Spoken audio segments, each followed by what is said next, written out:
వ్యక్తిగతంగా విమర్శలు చేస్తూ అధికారంలోకి వచ్చింది కాంగ్రెస్ పార్టీ రేవంత్ రెడ్డి. మేము రెచ్చగొట్టకపోయినా ప్రజలే రెచ్చిపోయి ఉన్నారు, మేము ఏం విప్పకపోయినా కూడా ప్రజలే ఆయనను బట్టలిప్పి కొడతామని బయటికి వస్తే అంటూ కేసీఆర్ అస్తలేడు.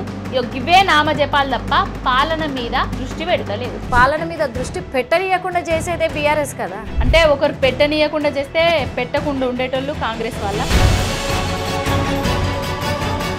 ఆయన రేవంత్ రెడ్డి అనేటాయనే లాగుళ్ళల్లో తొండలు దొర్రగొడతా, పేగులు తీసి మెడలేసుకుంటా, ఉరికిచ్చి దంచుతా, బట్టలు ఇప్పుతా, డ్రాయర్లు ఇప్పుతా అని అన్న మాటలను మరి మేను రాజే అడ్డమైన బూతులతోటి బూత్ రాజుగా తయారైండు. కవితకి అసలు బయటకు వచ్చే హక్కే లేదు. అధికార పార్టీలో ఉన్న ఎమ్మెల్యేలను కొనడానికి బ్యాగులల్లో మూటలు పట్టుకపోయేమన్నా కెమెరా దిక్కు దొరికిందా ఆమెమన్నా? ఆ స్కామును ఇప్పటి వరకు కూడా బీఆర్ఎస్ బీజేపీ ఒకటే. ఇప్పుడు బీజేపీ కాంగ్రెస్ ఇక్కడ తెలంగాణలో అక్రమ సంబంధం నడుస్తుంది. బీజేపీకి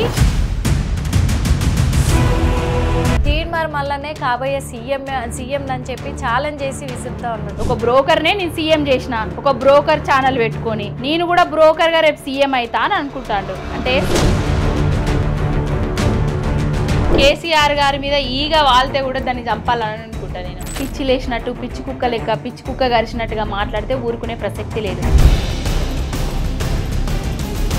ఈ బెట్టింగ్ యాప్స్ మీద బీఆర్ఎస్ ఎలాంటి పోరాటం చేయాలి? బ్యాన్ చేసిన వాళ్ళం మేము. అధికారంలోకి వచ్చిన తర్వాత యాడ్స్ ఇచ్చుకుంటూ యథేచ్ఛగా బెట్టింగ్ యాప్స్ మీద